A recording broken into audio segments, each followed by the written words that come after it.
हे दोस्तों, कैसे हैं आप सब। एक बार फिर से आप लोगों का बहुत बहुत स्वागत है। दोस्तों, आज हमारे साथ जुड़े हुए दीपक जी, और आज हम जिन टॉपिक को हम कवर करेंगे, जिसमें सबसे पहले हम बात करेंगे फ्लश डोर के बारे में। तो दीपक जी, हमें बताइए कि फ्लश डोर एक्चुअल में होते क्या हैं। देखिए, आजकल फ्लश डोर का चलन मार्केट में बहुत बढ़ गया है। वुडन डोर के अकॉर्डिंग ये बहुत जल्दी तैयार हो जाते हैं, रेडी टू यूज़ हैं। कुछ रेडीमेड्स डोर्स फ्लश डोर भी आ चुके हैं। और आजकल जो फ्लश डोर आ रहे हैं, कुछ ऐसे भी हैं जो प्लेन डोर्स आ रहे हैं, जिसमें आप कुछ काम कर सकते हैं। जैसे कि आप उसमें पेंट कर सकते हैं, माइका लगा सकते हैं, टीक लगा सकते हैं, वीनियर्स लगा सकते हैं, और बहुत अच्छे लगते हैं, खूबसूरत भी लगते हैं। और वुडन डोर के अकॉर्डिंग बहुत जल्दी तैयार हो जाते हैं। और वुडन डोर का ये फ़ायदा रहता है कि आप उसमें थोड़ा सा उभरा हुआ डिज़ाइन वगैरह बना सकते हैं, थोड़ा वर्क ज़्यादा कर सकते हैं। लेकिन फ्लश डोर के अंदर प्लेन डोर बिल्कुल सीधे बनते हैं। मतलब जैसे वुडन डोर्स होते हैं, अगर हम प्राइस की अगर कंपैरिजन करें तो वुडन डोर और फ्लश डोर में प्राइस का कितना टाइम्स का जो फ़र्क आ जाता है। अगर हम बात करें वुडन डोर के अकॉर्डिंग तो थोड़ा सा ये रीजनेबल पड़ जाता है। और इसको चाहे तो आप फ्लश डोर को महंगा भी बनवा सकते हैं, विनियर्स वगैरह जैसे लगा के। Okay okay okay. तो इसके ऊपर जैसे आपने बताया कि विनियर इसके ऊपर लगा सकते हैं जी। तो विनियर के ऊपर जैसे पॉलिश करवाते हैं, तो इसके ऊपर हम क्या कार्विंग भी कर सकते हैं, जैसे जो उभरे हुए डिजाइन बनते हैं। हाँ, थोड़ा बहुत इसका जो कारपेंटर है उसमें मॉडिफाई करके डिजाइनिंग वगैरह कर सकता है, उभार दे सकता है। अच्छा, लेकिन रहेगा प्लेन, उसमें कार्विंग नहीं कर सकते। नहीं, वैसे नहीं कर सकते जैसे वुडन के अंदर हो जाता है। थोड़ा बहुत डिजाइन उभार के बना लेता है, नक्काशी कर सकते हैं, उस टाइप का वर्क नहीं हो सकता। Okay okay okay. अच्छा, अब एक चीज़ और बताइए कि जो फ्लश डोर होता है, इसका मटेरियल क्या रहता है, कि किस मटेरियल में रहता है ये। फ्लश डोर जनरली है तो वुड का ही तैयार हुआ है। नहीं, वुड तो है, मतलब बेसिकली अंदर का मटेरियल क्या है। हाँ, अंदर की फीलिंग की अगर हम बात करते हैं तो अंदर फीलिंग या तो पॉपुलर बेस्ड होती है, मैंगो बेस्ड होती है, और कुछ कंपनियां आज की डेट में पाइन बेस्ड भी तैयार करवा रही है। तो इन तीनों जो आपने टाइप की जो वुड बताई, इसमें क्या क्या फ़र्क है और तीनों में से बेस्ट कौन सा है। देखिए, आज की डेट में जो भी तैयार होने फ्लश डोर ज़्यादातर तो पॉपुलर के बनते हैं, थोड़े रीजनेबल के बन जाते हैं। ठीक है, लेकिन जैसे जैसे हम क्वालिटी वाइज इम्प्रूव करते हैं, वुड भी इम्प्रूव होती जाती है। और अब जो टॉप पे जो चल रहा है आज की डेट में, वो पाइन का चल रहा है। पाइन चल रहा है, तो पाइन और पॉपुलर के जो प्राइस में कितना फ़र्क आ जाता है लगभग। देखिए, थोड़ा बहुत आता है। एक तो डिपेंड करता है कि कंपनी किस हिसाब से बना रही है। अगर वो वाटरप्रूफ बना रही है, बॉइलिंग वाटरप्रूफ बना रही है, प्लेन बना रही है, उस हिसाब से उसकी कैटेगरीज को देखते हुए रेट का थोड़ा बहुत फर्क आ जाता है। तो जैसे नॉर्मल जैसे घर होते हैं तो उसमें बॉइलिंग वाटरप्रूफ की जरूरत पड़ती है वैसे। हाँ, क्योंकि हम बहुत दफ़ा आप देखते हैं फ्लश डोर घर में जैसे आप स्टार्ट करते हैं तो पहला दरवाजा ही आपका जो रहता है वो कहीं ना कहीं सनलाइट पड़ती है, और उस पर बारिश का भी असर आ जाता है, नमी का भी असर आ जाता है। तो इसलिए वहाँ पर वाटरप्रूफ लगाने के लिए तो जहाँ पे जैसे पानी नहीं पड़ रहा है, फिर धूप नहीं पड़ी, तो वहाँ पे तो हम नॉर्मल यूज़ कर सकते हैं। नॉर्मल लगा सकते हैं, लेकिन उसका रखरखाव थोड़ा ध्यान रखना पड़ता है। ओके। अगर ब्रांडेड लगाएंगे तो अच्छा रहेगा। अच्छा, एक चीज़ और कि हम अब जैसे हमने फ्लश डोर लगा लिया हमने जैसे, तो इसके ऊपर का जो फिनिश मटेरियल होता है वो कौन कौन से फिनिश मटेरियल है जिसका यूज़ हम कर सकते हैं इसके ऊपर। जनरली या तो हम पेंट करते हैं, पेंट है, लेकिन पेंट में वो फिनिशिंग आ जाती होगी। हाँ, थोड़ा बहुत आ जाती है। कुछ डिपार्टमेंट्स सरकारी हो जाते हैं, या वैसे जनरली जो उनका हिसाब नहीं बनता वो पेंट करा। अच्छा, मतलब फ्लश डोर के ऊपर हम पेंट भी करवा सकते हैं। पेंट भी करा सकते हैं, ठीक है। और उसके बाद हम माइका लगा सकते हैं। अच्छा, माइका का डिजाइनिंग वगैरह देके हम उसको तैयार कर सकते हैं। और उसके बाद जो बात आ जाती है टीक की आती है, 4 mm टीक आती है। हाँ। और विनियर्स वगैरह होती है, विनियर्स वगैरह भी कर लेते हैं। विनियर और टीक जो ऐसा सेगमेंट हो जाता है जो पॉलिश वाला सेगमेंट हो जाता है, उसको पॉलिश करानी पड़ती है। लेकिन जैसे आपने बताया कि इसके ऊपर हम लेमिनेट भी चिपका सकते हैं, तो जैसे लेमिनेट में क्या इशू होता है, जैसे जहाँ से जो एजेस होते हैं उसमें उसके कोन टक्कर दिखती है, तो भद्दी नहीं लगती हो। हाँ, थोड़ा बहुत तो कहीं ना कहीं कॉम्प्रोमाइज़ करना ही पड़ता है इस चीज़ को। अच्छा। लेकिन ठीक है, चल जाता है। अच्छा, एक चीज़ आपसे और पूछता हूँ, जैसे लेमिनेट लगाते हैं और जो अगर हम टीक या फिर विनियर लगाते हैं, तो दोनों के जो प्राइस सेगमेंट है उसमें कितना फ़र्क आ जाता है। उसमें कॉस्टिंग का फ़र्क पड़ जाता है। अब अगर आप रीजनेबल वगैरह टीक वगैरह लगाते हैं तो वो तो लगभग उसके आसपास रहती है। अगर आप विनियर्स में जाते हैं सेगमेंट पे, वो डिपेंड करता है कि आपको क्या चॉइसेस है, उस हिसाब से वो विनियर के हिसाब से रेट हाई होता जाता है।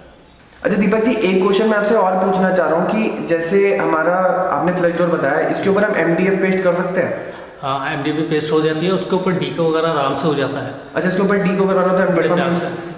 लेकिन एक चीज़ आपसे और पूछना है कि जैसे डीको में मैंने काफ़ी रिसर्च करी, तो उसमें क्या है कि अगर जबकि ज़्यादा जहाँ पे हाथ पाँव लगते हैं या फिर जहाँ पे ज़्यादा रफ एंड टफ यूज़ है, तो वहाँ पर जो डीको को जो है अवॉइड ही करने के लिए कहते हैं, क्योंकि वैसे तो इतना महंगा पेंट है और उसके बाद मेंटेनेंस की काफ़ी बढ़ जाती है। तो आपकी क्या राय है इस पर कि हम इसके ऊपर डीको पेंट यूज़ करें तो कैसा रहेगा। हाँ, डीको पेंट से बढ़िया वैसे मैं कहूँगा कि पॉलिश सेगमेंट ही बढ़िया रहता है। वो छुपा भी देता है इन कमियों को और बढ़िया भी लगता है, लुक कम नहीं आता पॉलिश का भी। मतलब आपका कहने का मतलब है कि डीको पेंट की अपेक्षा अगर हम पॉलिश करवाते हैं तो ज़्यादा बढ़िया है। ज़्यादा बढ़िया मेरी नज़र में। और आपके हिसाब से इसमें मटेरियल हम कौन सा, लेमिनेट लगाएं, विनियर लगाएं, टीक लगाएं, आपके हिसाब से क्या चीज़ बेस्ट है? देखिए, जो क्वालिटी वाइज अच्छा काम कराना चाहते हैं, हाँ, जो हाँ। खूबसूरत काम कराना चाहते हैं, तो टीक विनियर से करवाया जाए तो बहुत बढ़िया लगता है। हमने देखे भी हैं, काफ़ी जगह साइट्स पे जाते हैं तो उनमें देखा है कि बहुत बढ़िया है। और ख़ासतौर पे जो डिज़ाइनिंग वगैरह उस पर आ जाती है निकल के, वो इतनी बेहतरीन हो जाती है कि लगता है कि कुछ आपने काम करवाया है। लेकिन टीक जो प्लाई है जैसे आपने बताई, तो टीक प्लाई में मैंने देखा है कि उसमें आपको जो है रेंज ज़्यादा नहीं मिलती, लेकिन विनियर में बहुत रेंज मिल जाती है आपको। विनियर एक्चुअली में क्या होता है, वर्ल्ड की बेस्ट नेचर की जो वुड होती है हम उसको अप्लाई करते हैं, जिसका रेशे वाइज होता है, जिसका कलर पैटर्न अलग अलग होता है, उसको हम लेते हैं और वही चीज़ आपके जो फ्लश डोर पे लगती है या कहीं भी आप लगाएं, टीवी कैबिनेट पे आप लगा सकते हैं, फॉल सीलिंग में भी लगा सकते हैं, पैनलिंग में जो करते हैं वहाँ लगा सकते हैं, जहाँ भी आप लगाएंगे बहुत खूबसूरत निकल के आते हैं। अच्छा दीपक जी, अब एक चीज़ मेरे को और बताइए कि जो हमारा फ्लश डोर होता है इसका बेस मटेरियल क्या होता है? मतलब फिनिश को अगर हम साइड कर दें तो इसका जो अंदर का जो मटेरियल होता है वो किस चीज़ का होता है? देखिए, ज़्यादातर जो पॉपुलर वाले सेगमेंट आपको मार्केट में अंदर है, तो पॉपुलर का फ्रेम और अंदर की फीलिंग पॉपुलर की, मैंगो की, हार्डवुड की, किसी की भी अप्लाई हो सकती है। लेकिन दीपक जी, मैंने मतलब पढ़ा है ऐसा कि आप वास्तु के अंदर जो वो आम के पेड़ की जो लकड़ी है वो अपने घरों में यूज़ करते हैं तो वो गलत रहता है जी।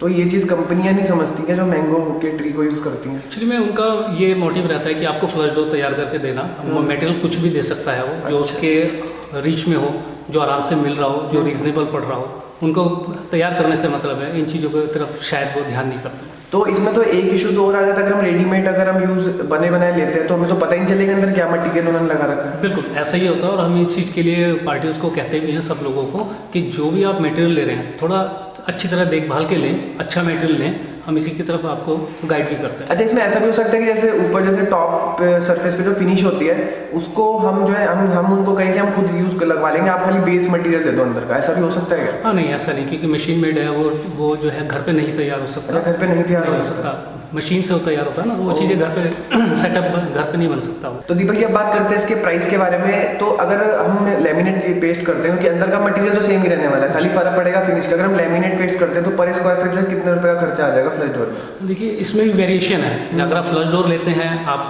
लोकल मेड लेते हैं, तो उसके प्राइसेस में और ब्रांड में जाते हैं उसके प्राइसेस में ऑलरेडी काफ़ी फ़र्क आ जाता है। लगभग फिर भी आप एक प्राइस का मैं जनरल आइडिया देता हूँ कि लगभग 70-80 रुपये से फ्लश डोर स्टार्ट हो जाता है। 70-80 रुपये पर स्क्वायर फीट स्टार्ट हो जाता है और लगभग 180-85 रुपये तक ये चला जाता है। 180-150। हाँ, ब्रांड का कोई सा भी लेंगे तो इतना थोड़ा सा रेट हाई हो जाता है, क्योंकि मेटल वाइज उसमें आपको बहुत कुछ चेंज मिलता है, तो क्वालिटी वाइज चेंज। तो आपने जैसे मुझे प्राइस बताया 180-185 रुपये का प्राइस जो बताया, ये टीक लगा करके बताया? ये भी प्लेन डोर्स की बात कर रहा हूँ। अच्छा, प्लेन ही डोर्स की बात। अब इसके ऊपर आप चाहे सनमाइका अप्लाई करना, अच्छा वो अलग है, वो अलग एडिशनल है। उस हिसाब से टीक आप अप्लाई करें, विनियर अप्लाई करें, कुछ भी करेंगे उसकी कॉस्टिंग उस हिसाब से डिपेंड करती है।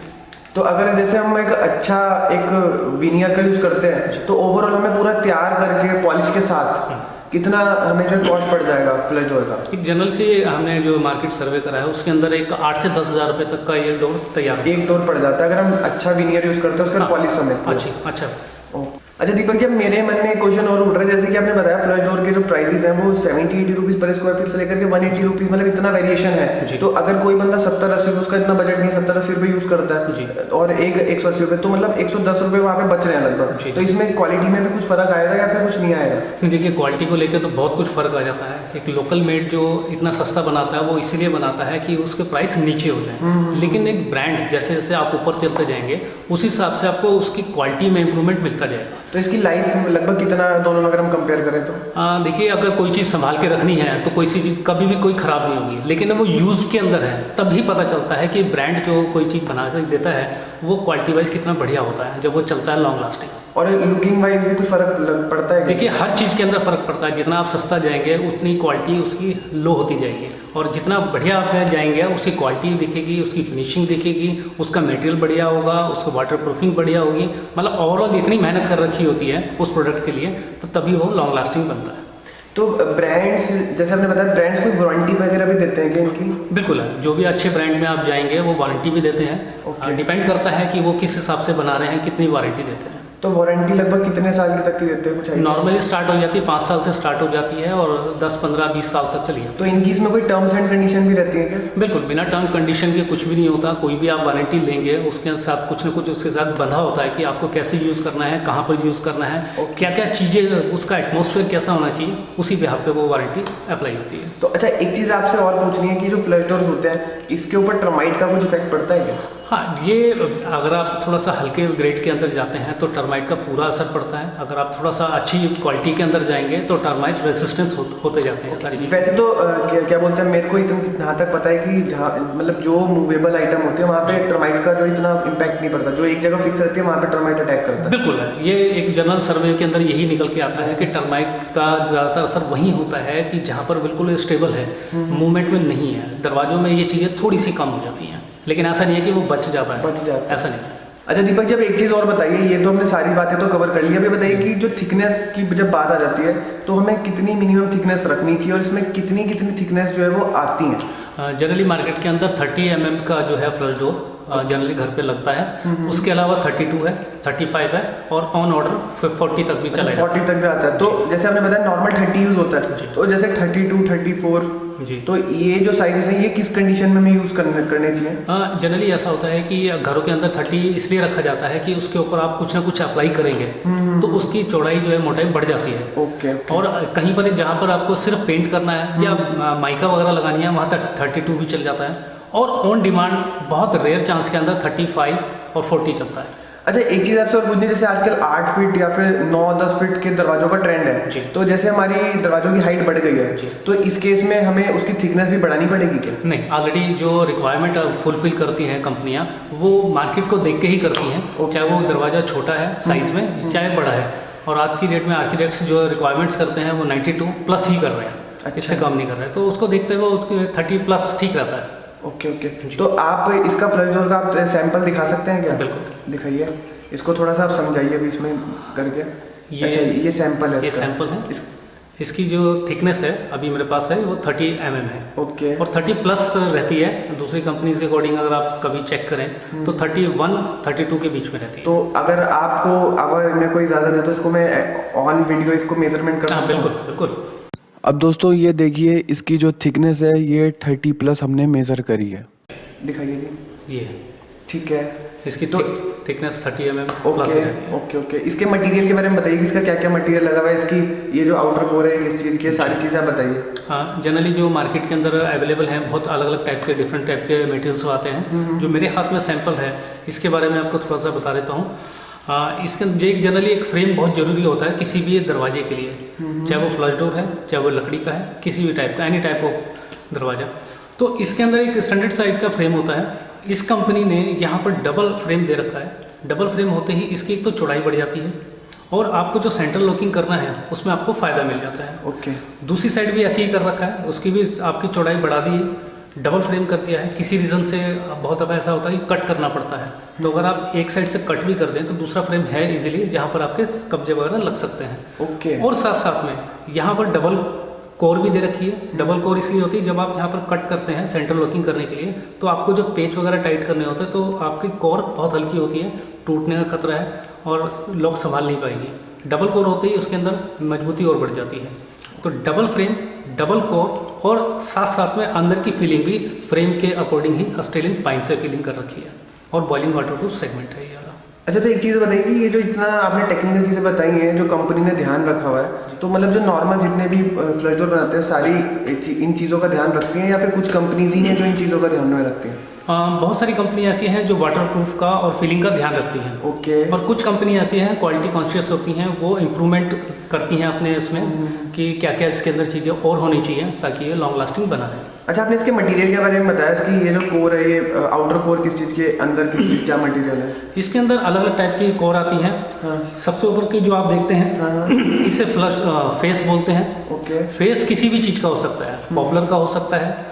आज की डेट में अलग अलग और कंपनीज ढूंढ रही हैं, सर्च कर रही हैं कि किस किस का लग सकता है। और ज़्यादातर बहुत बढ़िया करके अगर बात करते हैं तो गर्जन का हो सकता है। गर्जन जी, ऐसे ही इसकी कोर जो इसके ऊपर कोर लगा रखी है वो भी पॉपुलर से स्टार्ट होकर हार्डवुड तक होते हुए गर्जन लास्ट तक पहुंच जाती है। गर्जन इज अ हार्डवुड। गर्जन बहुत पुराने पेड़ होते हैं, लगभग 100 से 150 साल पुराने पेड़ होते हैं जो इसलिए कंपनियां अप्लाई करती हैं जो यहाँ पर दीमक की थोड़ी सी प्रॉब्लम रहती है कुछ एरियाज़ के अंदर, उसको प्रोटेक्शन में थोड़ी सी मददगार होती है।